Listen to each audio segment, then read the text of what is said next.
আসসালামু আলাইকুম রহমতুল্লাহি ওয়া বারাকাতু। সুপ্রিয় দর্শক, আমরা আমন্ত্রণ জানাচ্ছি রমজানুল মুবারকের ধারাবাহিক আয়োজন নবীদের কথা অনুষ্ঠানে। আল্লাহ সুবহানাহু ওয়া তাআলা যুগ যুগ অসংখ্য নবী রাসূলগণকে পাঠিয়েছেন। তার মধ্যে বিশেষ করে যে সকল নবীদের নাম পবিত্র কোরআনে এসেছে, আমরা আলোচনা করব ধারাবাহিকভাবে এক একজন নবীকে নিয়ে এক একটি পর্বে। আজকের পর্বে থাকছে আদি পিতা হযরত আদম আলাইহিস সালামকে নিয়ে। আজকে আমাদের মাঝে উপস্থিত হয়েছেন স্টুডিওতে কথা বলার জন্য বিশিষ্ট গবেষক, লেখক, মিডিয়া ব্যক্তিত্ব শায়েখ মুফতি মোহাম্মদ উসমান গনি। আসসালামু আলাইকুম রহমতুল্লাহি ওবারাকাতু।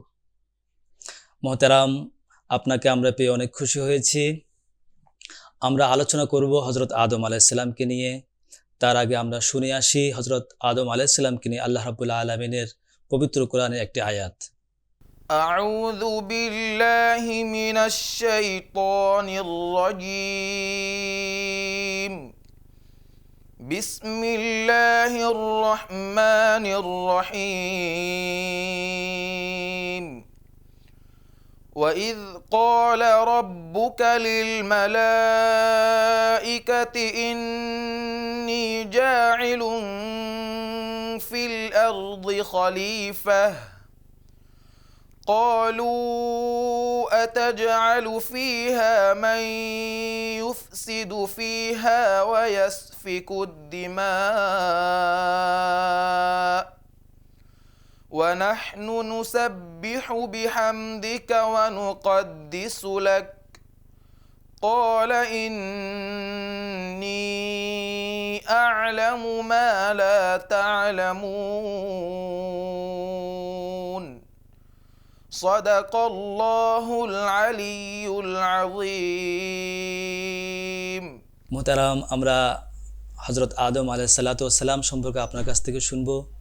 আয়াতে কারিমার মধ্যে আল্লাহ রাব্বুল আলামিন হযরত আদম আলাইহিস সালামকে সৃষ্টির যে উদ্দেশ্য, রহস্য এবং ফেরেশতাদের সাথে যে কথোপকথন রয়েছে, আয়াতে কারিমার মধ্যে সে আলোচনাটুকু আল্লাহ করেছেন। এছাড়াও অসংখ্য জায়গাতে আল্লাহ রাব্বুল আলামিন নবী হযরত আদম আলাইহিস সালামকে নিয়ে আলোচনা করেছেন। বিস্তারিত আপনার কাছ থেকে শুনতে চাই। ধন্যবাদ সুপ্রিয় উপস্থাপক এবং সম্মানিত দর্শক শ্রোতা। মহান আল্লাহ রব্বুল আলামিন ভালোবেসে কুল কায়নাত, কুল মাখলুকাত সৃষ্টি করেছেন। জিন ইনসান বানিয়েছেন আল্লাহ রব্বুল আলামিন তার ইবাদতের জন্য। এই প্রসঙ্গটি সূরা জারিয়াতের 57 নম্বর আয়াতে আল্লাহ রব্বুল আলামিন বলেছেন, ওমা খলাকতুল জিন্না ওয়াল ইনসা ইল্লা লিয়াবুদুন, অর্থাৎ জিন আর ইনসানকে আমি শুধুই আমার ইবাদতের জন্য সৃষ্টি করেছি। এইখানে আমরা দুটো বিষয় দেখি। এক হলো মানুষ সৃষ্টির উদ্দেশ্য, সেটি হলো ইবাদত। আর দ্বিতীয় আমরা আরেকটি পাই, মানুষকে দুনিয়াতে পাঠানোর উদ্দেশ্য, সেটি হলো খেলাফত। আমরা যদি এটিকে সরল একটি বাক্যে বলি, এটি হলো স্রষ্টার ইবাদত, সৃষ্টির সেবা। ইবাদত মানে আল্লাহর আনুগত্য, আল্লাহর সন্তুষ্টি অর্জনের জন্য কাজ করা, আর খেলাফত হলো আল্লাহর সৃষ্টিকে দেখাশোনা করা। আদম আলাইহিস সালামের সৃষ্টির যে আদি ইতিহাস, এটি কিন্তু আমাদের কোরআনে কারিমে এবং হাদিস শরীফে বিস্তারিতভাবে রয়েছে। আল্লাহ রব্বুল আলামিন যখন এই মানুষ সৃষ্টি করবেন পৃথিবীতে পাঠানোর উদ্দেশ্যে, এই জন্য পৃথিবী থেকে মাটি নিয়ে আল্লাহ আদম আলাইহিস সালামকে বানালেন। এইখানে চমৎকার ইতিহাস আছে হাদিস শরীফের মধ্যে। আল্লাহ রব্বুল আলামিন ফেরেশতাদের সর্দার হযরত জিবরাইল আলাইহিস সালামকে দুনিয়াতে পাঠালেন মাটি নেওয়ার জন্য।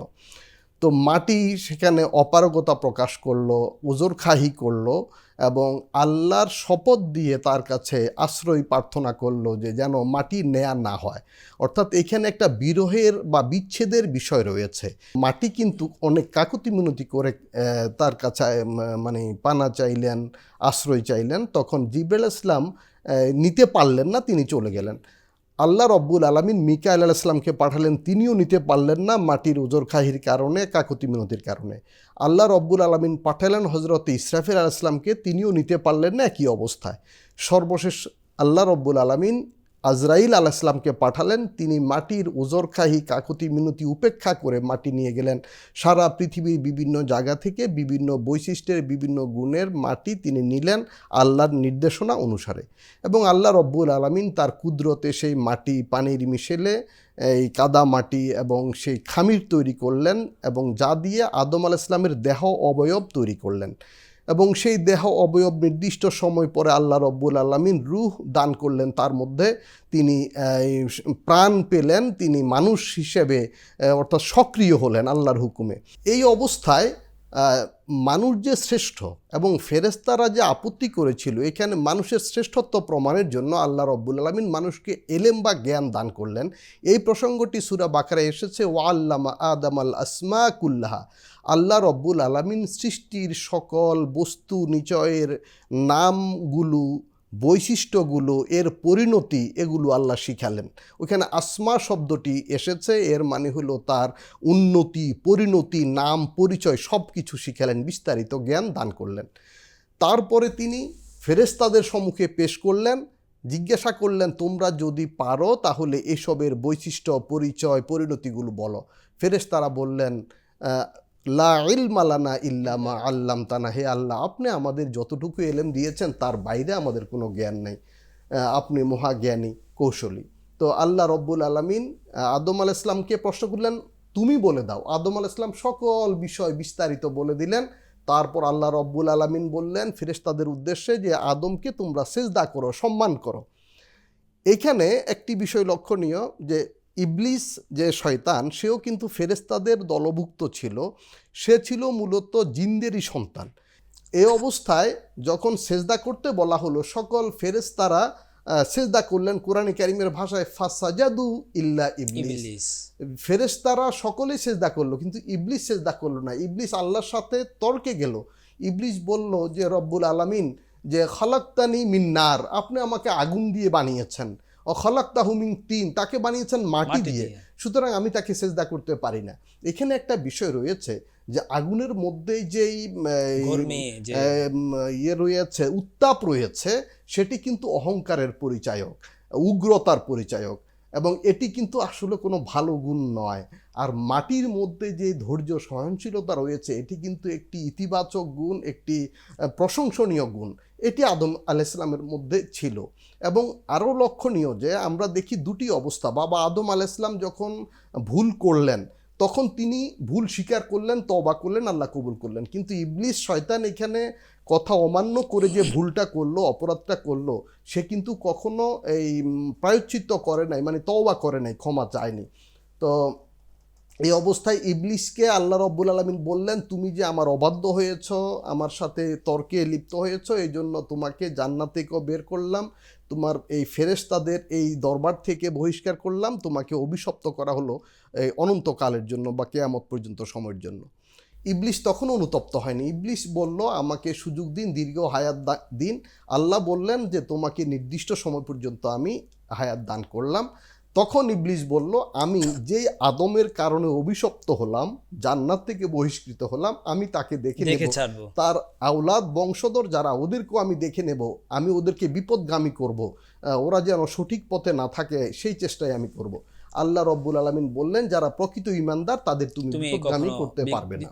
বাবা আদম আলাইহিস সালামকে আল্লাহ যখন বানালেন, তখন তিনি জান্নাতে একাই ছিলেন, তিনি একাকিত্ব অনুভব করলেন। আল্লাহ রব্বুল আলামিন অন্তর্যামী, তিনি সব জানেন, এবং তিনি মানুষের খালেক, স্রষ্টা, তিনি মানুষের অনুভূতিগুলো জানেন, চাহিদাগুলো জানেন।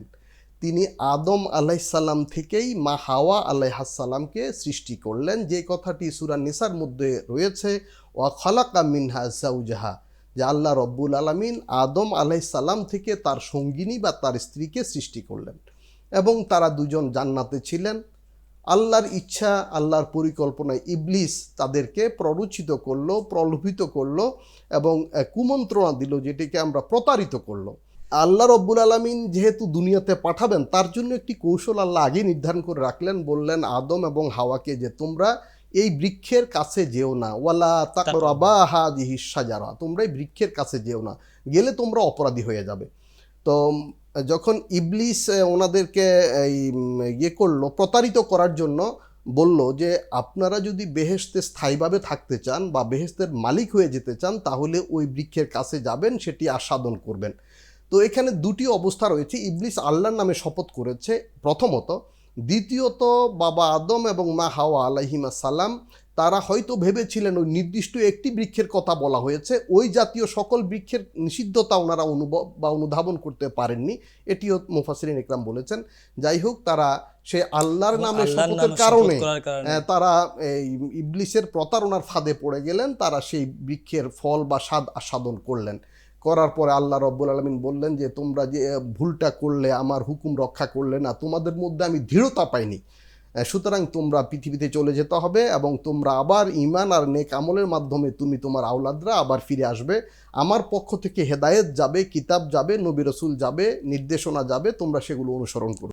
এরপরে যেটি হলো, তাদেরকে পৃথিবীতে পাঠিয়ে দেয়া হলো। এখানে আল্লাহ রব্বুল আলামিন কিন্তু বাবা আদম বা মা হাওয়াকে অভিযুক্ত করেন নাই, বলছেন ফা আযাল্লাহুমা শাইতানু আনহা, যে শয়তান তাদেরকে পদস্খলিত করেছে, মানে এর জন্য শয়তান দায়ী, বাবা আদম মা হাওয়া কিন্তু দায়ী নন। তো ওনারা পৃথিবীতে আসলেন, বিভিন্ন কিতাবে এসেছে বাবা আদম আলাইহিস সালাম শ্রীলঙ্কাতে, আমাদের ভারতীয় উপমহাদেশে আমাদের অঞ্চলে এসেছেন, এবং মা হাওয়া আলাইহিস ওখানে সালাম একটা আদম পাহাড় নামে একটা পাহাড় নামে পাহাড়ও একটি আছে। পাহাড় রয়েছে। আর মা হাওয়া জিদ্দাতে অবতীর্ণ হয়েছিলেন বলেই জিদ্দাকে জিদ্দা নামকরণ করা হয়েছে, মানে মাতামহী, মানে বড় মা। এরপরে তারা 350 বছর আল্লাহর কাছে কান্নাকাটি করলেন, তওবা করতে থাকলেন। তারা দুজন একত্রিত হলেন যে জায়গায় মক্কা শরীফে, সেটি হলো আরাফা। আরাফা মানে পরিচিত হওয়া, দুজন আবার নতুন করে দুজনের সাক্ষাৎ হলো এবং তারা আল্লাহর কাছে তওবা করলেন। কোরআন কারীমের ভাষায় ফাতালাক্কা আদামু মির রাব্বিহি কালিমাত, যে আল্লাহর পক্ষ থেকে আদম আলাইহিস সালাম একটি বাণী পেলেন। সেই বাণীটি কি? মুফাসসিরিন লেখেন রব্বানা যালামনা আনফুসানা ওয়া ইল্লাম তাগফির লানা ওয়া তারহামনা লানাকুনান্না মিনাল খাসিরিন, অর্থাৎ হে আল্লাহ, আমরা আমাদের উপর বড় অন্যায় জুলুম করেছি, আপনি যদি ক্ষমা করে না দেন, আপনি যদি দয়া না করেন, তবে আমরা জালিমদের অন্তর্ভুক্ত হয়ে যাব। আল্লাহ দোয়া কবুল করলেন এবং তাদেরকে মাফ করলেন। সেটি হলো জাবালের রহমতে, যেটি হাজিরা একত্রিত হন আরাফার দিনে, জাবালের রহমতে তাদের গুনাহ মাফ হলো, তওবা কবুল হলো এবং তারা প্রথম রাত্রি যাপন করলেন পৃথিবীতে একত্রে, সেটি হলো মুজদালিফা জায়গায়, যেটি হাজিগণ আরাফাতের দিনে সন্ধ্যার পরে সে রাতে সেখানে অবস্থান করা ওয়াজিব। তো এইভাবে তারা পৃথিবীতে বসবাস করতে থাকলেন দীর্ঘ সময়ে। আল্লাহ যতদিন ডেকেছিলেন, বিভিন্ন কিতাবে 500 থেকে 1000 বছরের বর্ণনা এসেছে এবং ওনাদের অনেকগুলো সন্তান পৃথিবীতে আল্লাহ দান করেছেন। অবাস্তা মিনহুমা রিজালান কাসীরা ওয়া নিসা, যে আল্লাহ তাআলা তাদেরকে পুত্র এবং কন্যা দান করলেন এবং কিতাবে লেখে জোড়ায় জোড়ায় তাদের সন্তান হতো, প্রতি জোড়াতে একজন ছেলে একজন মেয়ে। এবং যেহেতু সেখানে অন্য কোনো মানুষ আর নাই, তখন ভিন্ন জোড়ার ভাই বোনে তাদের মধ্যে বৈবাহিক সম্পর্ক হতো এবং একমাত্র শীস আলাইহিস সালাম এককভাবে জন্মগ্রহণ করেছিলেন, ওনার কোনো জোড়া বোন বা ভাই হয়নি। এবং এখানে বড় মজার বিষয় হলো এই যে বিয়ের সম্পর্কিত, যে হাবিল এবং কাবিল বাবা আদমের 2 সন্তান, তাদের বিয়ের ক্ষেত্রে ওই সূত্র মতো তাদের বিয়ে হবে, কিন্তু কাবিল তার জোড়া বোন ছিল, তাকে সে হাবিলের সাথে বিয়েতে সম্মত হলো না। এবং এই প্রসঙ্গটি কোরআনে কারিমে এসেছে। আল্লাহ রব্বুল আলামিনের হুকুমে বাবা আদম বললেন যে তোমরা কোরবানি করো, এবং সেই কোরবানিও কিন্তু হাবিল ভালো মানের কোরবানি করলো, পশু কোরবানি করলো, আর কাবিল ওই কোরবানির বিকল্প হিসাবে কিছু শস্য গম উৎসর্গ করলো এবং সেগুলো কবুল হলো না। এবং সেই সময় কবুল হওয়া না হওয়াটা চাক্ষুষ দেখা যেত, যেটি কবুল হতো সেগুলো আগুনে জ্বলে যেত, পাহাড়ে রাখা হতো, আগুনে ভস্মীভূত হয়ে যেত, আর যেটি কবুল হতো না সেগুলো রয়ে যেত এবং পচে নষ্ট হতো। তো হাবিলের কোরবানি কবুল হলো তার ইখলাস এবং তাকওয়া সততার জন্য, আর কাবিলের কোরবানি কবুল হলো না তার দুনিয়া প্রীতি, লোভ, হিংসা, প্রতিহিংসার কারণে, ইখলাস এবং তাকওয়া না থাকার কারণে। এই সময় কাবিল প্রথম একটি অপরাধ করলো, পৃথিবীতে সংগঠিত প্রথম অপরাধ, এবং সেটি হলো সে তার বড় ভাই হাবিলকে হত্যা করলো। এবং এই সময় হাবিল কিন্তু ধৈর্যের পরিচয় দিয়েছে যে তুমি আমাকে খুন করতে পারো, আমি কিন্তু তোমার উপরে হাত তুলব না এবং আমি কোনো অপরাধের দায় নিতে চাই না। আমি চাই তুমি অপরাধ করলে তুমি দায়ী হবে, বরং আমার কোনো অপরাধ থাকলে সেই অপরাধও তুমি বহন করবে। তো সে হত্যা করার পরে সে আবার কি করবে, এখন সে লাশটা কি করবে, লাশ কিভাবে গোপন করবে, সে এটিও জানতো না আসলে। তো আল্লাহ রব্বুল আলামিন যেহেতু এই সৃষ্টির একটি ব্যবস্থাপনা মানুষকে শিখাবেন, এই জন্য 2টি কাক রূপে 2জন ফেরেশতাকে আল্লাহ পাঠালেন এবং তারা দৃশ্যত একটি দৃশ্য এইভাবে তৈরি করলো, একটি কাক আরেকটি কাককে খুন করলো এবং খুন করে এসে বালি সরিয়ে একটি গর্ত করে সেখানে ওই মৃত কাককে বালি চাপা দিল। এই সময় কাবিল এই দৃশ্য দেখে নিজেকে অসহায়ত্ব সেইভাবে প্রকাশ করলো যে আমার তো কাকের বুদ্ধিও আমার কাছে নাই, তো সে তখন নিজের ভাইকে ওরকম বালি সরিয়ে বালি চাপা দিল।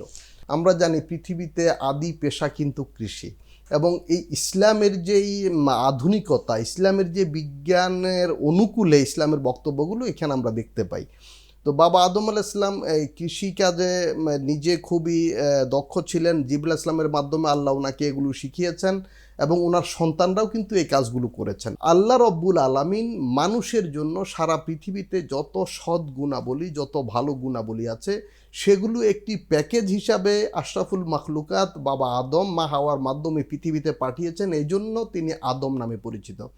এবং ওনার যেই কালেমা ছিল সেখানে তাওহীদের বাণী, এবং ওনার পরিচয় সেখানে ছিল লা ইলাহা ইল্লাল্লাহু আদামুস সফিউল্লাহ, যে আল্লাহ ছাড়া কোনো ইলাহ নেই। আসলে পৃথিবীতে যত কথা আছে, যত মতবাদ আছে, যত দর্শন আছে, সব কিছুর ঊর্ধ্বে কিন্তু এই দর্শন, এই বিশ্বাস, এই আকীদা, আল্লাহ ছাড়া কোনো ইলাহ নেই। প্রথম দর্শন এটাই ছিল এবং সর্বকালের শ্রেষ্ঠ দর্শন এটাই। এবং মানুষ যখন স্বাধীন চিন্তা করবে, পৃথিবীতে যত জ্ঞানী, বিজ্ঞানী, গুণী, মনীষী রয়েছেন, সকলেই যখন স্বাধীন চিন্তা করে, একজন মানুষ যখন স্বাধীন চিন্তা করে, মানুষের মধ্যে যে স্বাধীন চেতা ভাব, স্বাধীনতা, বিশেষ করে মনোজগতের যে স্বাধীনতা, তার মূল মন্ত্র বা মূল সূত্র কিন্তু এটি লা ইলাহা ইল্লাল্লাহ, যে আল্লাহ ছাড়া কোনো ইলাহ বা মাবুদ নেই, উপাস্য নেই, কারো কাছে মাথা নত করা যাবে না, শুধু আল্লাহ। আর আদামুস সফিউল্লাহ, আদম আলাইহিস সালাম আল্লাহ কর্তৃক নির্বাচিত বা নির্ধারিত। সকল নবীগণই কিন্তু আল্লাহ কর্তৃক নির্বাচিত হয়ে থাকেন। তো আদম আলাইহিস সালাম এর যে গুণাবলী ছিল, উনি বাশারের আরেকটি মানে হলো সুসংবাদ। তিনি ফেরেশতাদের মধ্যে সেলিব্রিটি, বা ফেরেশতাদের কাছে তিনি সম্মানিত হয়েছেন, এবং সারা পৃথিবীতে তিনি আদিপিতা হিসাবে সর্বকালে সর্ব জায়গায় তিনি সম্মানিত। এজন্য তিনি এই বাশার নামে বা আবুল বাশার নামে পরিচিত। এখানে গুরুত্বপূর্ণ বিষয়, আমরা সকলে কিন্তু আদম সন্তান, বনি আদম। সারা পৃথিবীতে জাত ধর্ম নির্বিশেষে, ধর্ম বর্ণ যে যাই হোক, যে যেই বিশ্বাসের লোক হোক, সকল মানুষ কিন্তু বাবা আদমেরই সন্তান, আদম সন্তান। এবং আদম সন্তান হিসাবে সকল মানুষ সম্মানিত। একটি আয়াতের মধ্যে আছে ওয়ালাকাদ কাররামনা বানি আদম, আমি আদম সন্তানকে সম্মানিত করেছি। ওই আদম সন্তান সম্মানিত হবে যার মধ্যে আদমের গুণ আছে, যাকে দেখলে মানুষ আনন্দিত হয়, অর্থাৎ যে মানুষের জন্য কল্যাণকামী হয়। হাদিস শরীফে রয়েছে খায়রুন নাস মাইয়াং ফাউন নাস, সেই মানুষ উত্তম যে মানুষের কল্যাণকামী হয় বা মানুষের কল্যাণ করে। সুতরাং আমরা যদি আদমের গুণে গুণান্বিত হতে পারি, তবে আমরা প্রকৃত বনি আদম। সুতরাং আমরা এই যে আদম আলাইহিস সালামের জীবন চরিত্র, তিনি প্রথম মানুষ, ওনার যেই ব্যাপ্তি, ওনার যে ব্যাপকতা গুণের, সেগুলো অনুধাবন করতে হবে। ওনার গুণের মূল বিষয়টা হলো, একটা বট বৃক্ষের বীজের মধ্যে যেমন পুরো এই বট বৃক্ষ মহিরুটা লুকায়িত থাকে, এবং প্রথমে এই ছোট্ট সরিষার মতো বীজটা শিকড় গজায়, অঙ্কুরোদ্গম ঘটে, দুই পাতা হয়ে বের হয়, কিন্তু এর মধ্যে বিশাল শতবর্ষের, হাজার বছরের বট বৃক্ষ যেমন আছে, ঠিক এই কিয়ামত পর্যন্ত সকল মানুষ বাবা আদম আলাইহিস সালামের মধ্যে সকল গুণে সন্নিবেশিত ছিলেন। আমাদের আখেরি নবী মুহাম্মদুর রাসূলুল্লাহ সাল্লাল্লাহু আলাইহি ওয়াসাল্লামও ওনার মধ্যেই ছিলেন, এবং এই জন্যই তিনি ফেরেশতাদের কাছে সম্মানিত হয়েছেন। সুতরাং আমাদের উচিত, আমরা এই সভ্যতা সুরক্ষার জন্য, আমাদের এই পরিবেশের উন্নয়নের জন্য বাবা আদম আলাইহিস সালামের আদর্শ অনুসরণ করা, ওনার জীবন সম্পর্কে জানা। তবেই আমাদের ব্যক্তি জীবনে যেমন উৎকর্ষ আসবে, আমাদের পরিবার সুন্দর হবে। আমরা দেখি এত বড় পরিবার তিনি মেনটেন করেছেন, পরিচালনা করেছেন, দেখাশোনা করেছেন, লালন পালন করেছেন, সেখানে আমাদের আদর্শ। এবং সমাজ বিনির্মাণে, সমাজের সৃষ্টিতে ওনার যে অবদান, সূচনা ওনার মাধ্যমে আল্লাহ করেছেন, এখানে কিন্তু আমাদের শিক্ষণীয় এবং দায়িত্ব রয়েছে। সুতরাং আমাদের উচিত, আমরা আদম সন্তান বা বনি আদম পরিচয় দিতে গিয়ে এই বিশ্ব ভ্রাতৃত্ব, মানব কল্যাণ এবং এই বিশ্ব উন্নয়ন, সহাবস্থান, আমরা দেখি হাবিল কাবিল বা ভাইদের মধ্যে মতবিরোধ হয়েছে, দাঙ্গা সংঘাত হয়েছে, কিন্তু তিনি নিয়ন্ত্রণ করেছেন, সকলকে আবার একই পরিবারভুক্ত রেখেছেন। সুতরাং এই বিশ্বের কল্যাণে, মানবতার কল্যাণে আমাদের আদম সন্তান পরিচয় দেওয়ার জন্য সেই উত্তম মহৎ গুণাবলীগুলো অর্জন করা দরকার। বিশেষ করে এই ঝঞ্ঝা বিক্ষুব্ধ জমানায়, এই সময়ে এটি খুবই প্রয়োজন। মোহতারাম, আমরা অনেক সুন্দর আলোচনা শুনলাম আপনার কাছ থেকে। আমাদের ধারাবাহিক আয়োজনের আজকের প্রথম পর্ব এখানে শেষ করছি। আপনাকে ধন্যবাদ। প্রিয় দর্শক, আজকের মতো এখানে বিদায় নেব। আমাদের ধারাবাহিক আলোচনা শুনছিলেন হজরত আদম আলাইহিসসালামকে নিয়ে। আগামী পর্বে আমরা অন্য কোনো নবীকে নিয়ে আপনাদের সামনে উপস্থিত হব। ততক্ষণ আমাদের সাথেই থাকবেন। ধন্যবাদ।